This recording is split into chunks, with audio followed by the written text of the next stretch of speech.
இப்போ விஜயை காப்பாற்றுவது அப்படிங்கிற நோக்கம் எதற்காக இங்கே வருகிறது? இன்னைக்கு வந்து ஆதவ அர்ஜுனா டெல்லிக்கு போயிருக்கார். கேட்டால் ஏதோ விளையாட்டு போட்டிக்கு வந்து அவர் வந்து பார்க்க போகிறாருங்கிறாங்க. இப்படி தான் வந்து எடப்பாடி பழனிசாமி செங்கோட்டையன் ஹரித்துவாருக்கு போனார்.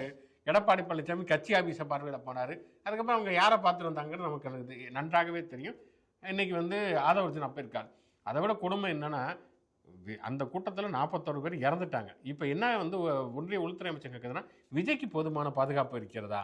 போதுமா? ஆஃபீஸர்ஸ் போதுமா? இன்னும் கொஞ்சம் 4-5 அதிகாரிகளை வந்து பலப்படுத்தலாமா? அவரே சொல்றாரு, நான் வீட்டில் இருப்பேன், இல்லாட்டி ஆஃபீஸில் இருப்பேன். ஆஃபீஸுங்க இருக்குது, வீட்டு மொட்டை மாடில் இருக்குது. அவர் வீட்டுக்குள்ளேயும் ஆஃபீஸில் உட்காந்துருக்கிற மனுஷனுக்கு பாதுகாப்பான். பார்க்க வந்த மக்களுக்கு பாதுகாப்பு இல்லை. பாதுகாப்பு கொடுப்பதற்கு தாவேக்கா நிர்வாகிகள் எந்த விதமான ஏற்பாடுகளும் செய்யவில்லை. அப்போ இவங்களுடைய நோக்கம் என்ன அப்படின்னு சொன்னால் வந்து, வெளியில் கொள்கை எதிரி அது இதெல்லாம் சொன்னாலுமே கூட பாஜக தமிழக வெற்றி கழகத்தை விஜய் வந்து பாதுகாக்க விரும்புகிறது என்றால் அதற்கு என்ன காரணம்? தங்களுடைய கூட்டணிக்கு கொண்டு வர விரும்புகிறது. இந்த விசாரணை வந்து அருணா ஜெகதீசனிடம் இருந்து தமிழ்நாடு காவல்துறையிடம் வந்து சிபிஐக்கு மாற்ற வேண்டும். அப்போ சதி கோட்பாடாளர் சொன்னால் சிபிஐக்கு மாற்ற முடியும். சிபிஐக்கு மாற்றிட்டா சிபிஐயை கொண்டு மிரட்ட முடியும். விஜய் வந்து மிரட்டி தங்களுடைய கூட்டணிக்கு கொண்டு வர வேண்டும் என்பதுதான் அவருடைய ஒரே நோக்கம். இதற்கு விஜய் தரப்பில் வந்து கிரீன் சிக்னல் போகிறது என்பதற்கான அறிகுறிகள் தான் அவங்களும் சிபிஐ விசாரணை கேட்குறாங்க.